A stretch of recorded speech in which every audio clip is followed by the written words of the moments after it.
Yang paling berat hukuman Allah kalau orang berbuat dosa, dengarkan yang dijelaskan oleh Hasan Basri rahimahullah.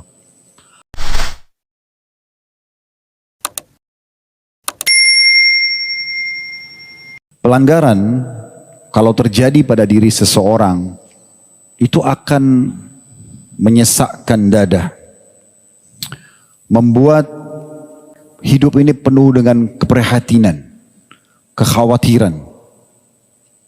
Dada terasa sempit, walaupun rumah itu luas, walaupun bumi ini luas.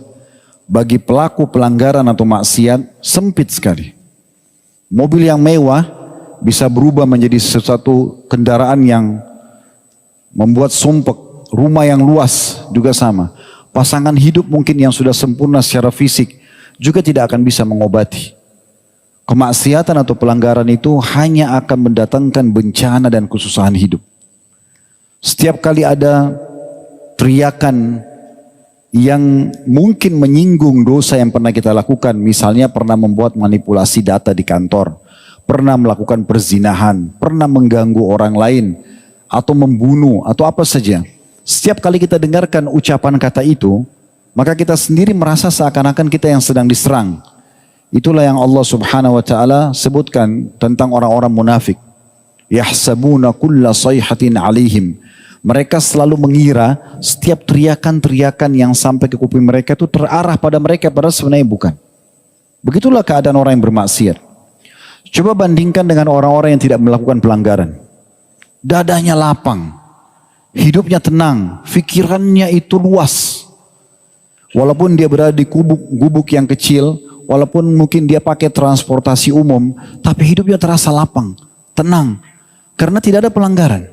Itu fakta lapangan. Jadi selalu saja terasa lapang dada, pikiran cemerlang.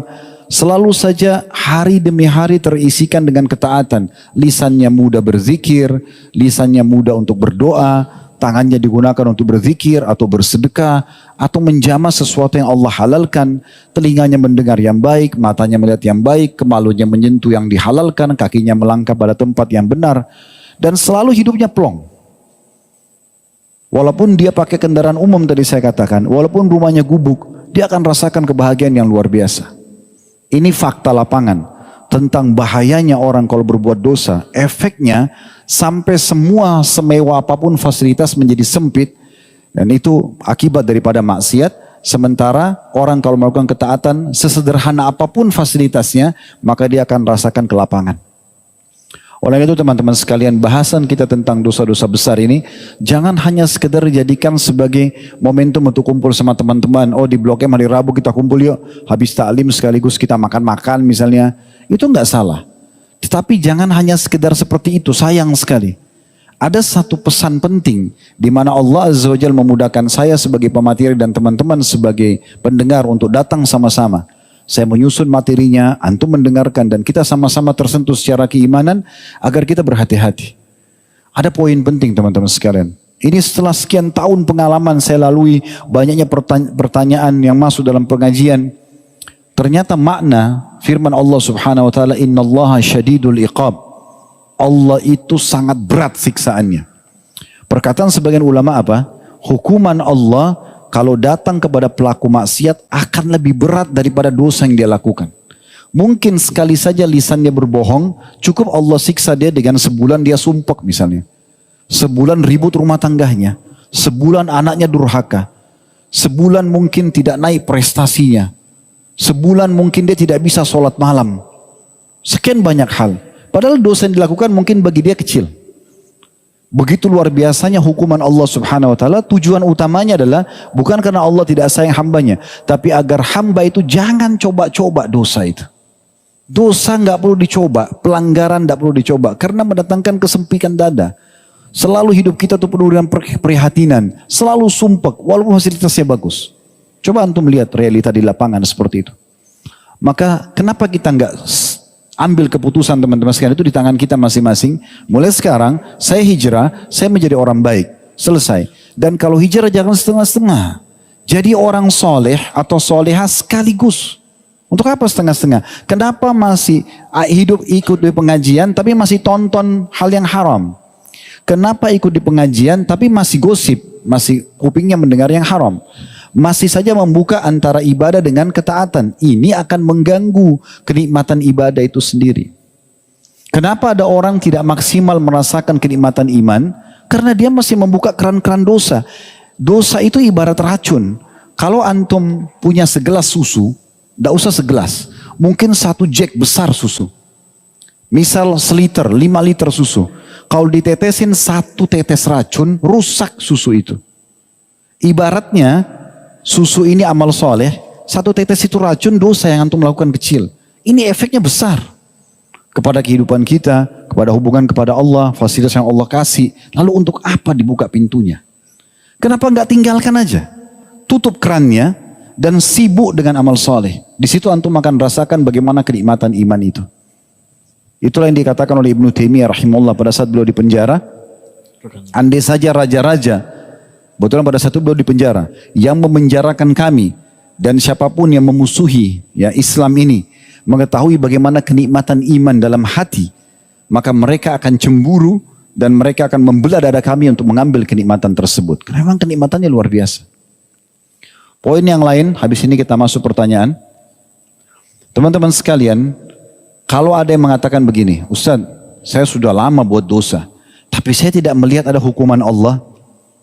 Mungkin ada orang bilang begitu. Karena bagi dia, hukuman itu mungkin masuk rumah sakit, tabrakan kakinya patah, matanya buta misalnya, kepalanya pecah. Mungkin bagi dia itu baru hukuman. Keliru teman-teman sekalian. Semua hukuman fisik itu adalah sesuatu yang paling kecil dari hukuman Allah. Kenapa? Karena semua hukuman fisik yang datang, sakit, dipukul orang, kepalanya pecah, tangannya patah, itu bisa mendatangkan kesadaran. Oh, saya salah.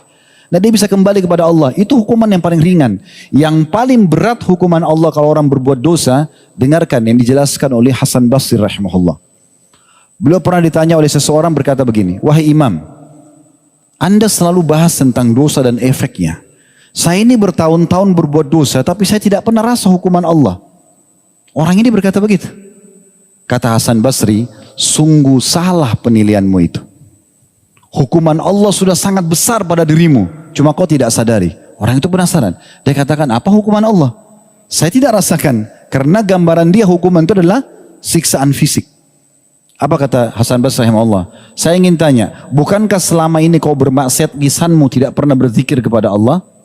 Orang itu bilang iya. Bukankah tidak pernah kau mengucapkan doa? Iya. Bukankah tidak pernah kau membaca Al-Quran? Benar.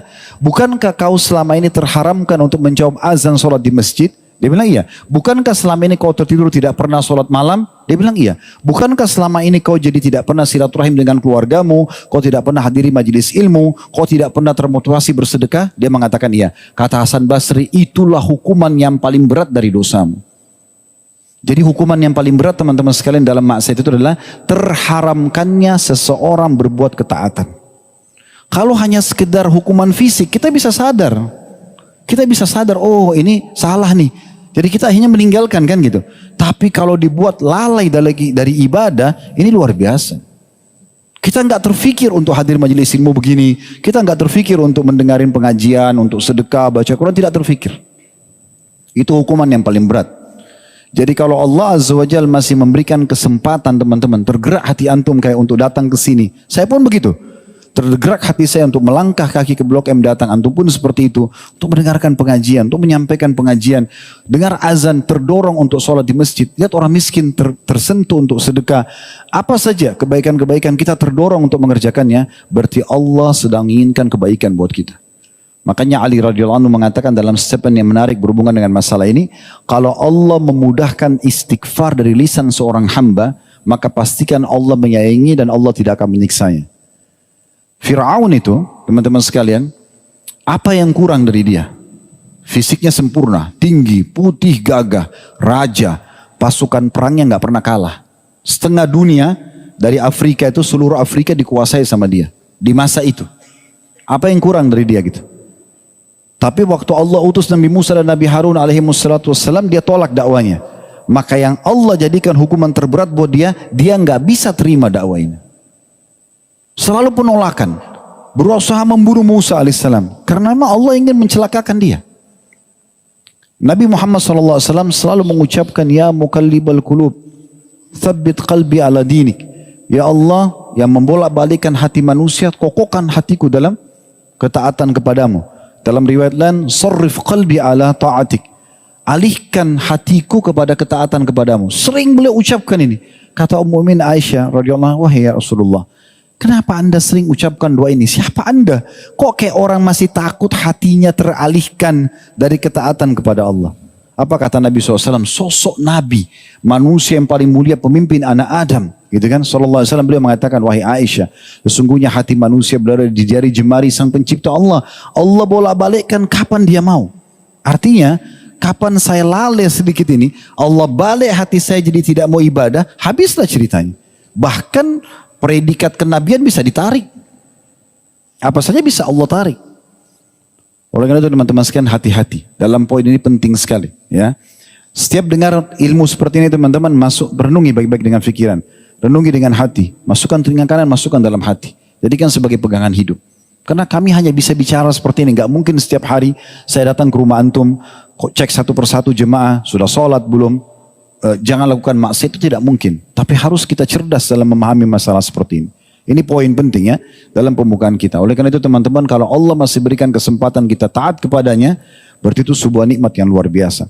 Dan ingat, sekali hijrah, sekali jadi orang baik, jangan setengah-setengah. Udah, sisa umur ini dilakukan untuk ketaatan kepada Allah SWT. Sudah selesai masanya dosa, habis. Selesai. Cukup yang lalu-lalu sudah kita lakukan, sekarang tinggalkan. Karena dia hanya mendatangkan bencana. Ingat, dia adalah racun yang menghancurkan kehidupan. Menyempitkan dada seseorang. Buyar fikirannya. Fasilitas itu jadi kecil hanya karena dosa itu. Tapi sebaliknya dengan ketaatan kepada Allah, di rumah gubuk, fasilitas biasa, tetap lapang dada. Tetap tenang. Makanan kurang pun tetap bisa kita lalui. Kenikmatan yang luar biasa yang kita bisa rasakan.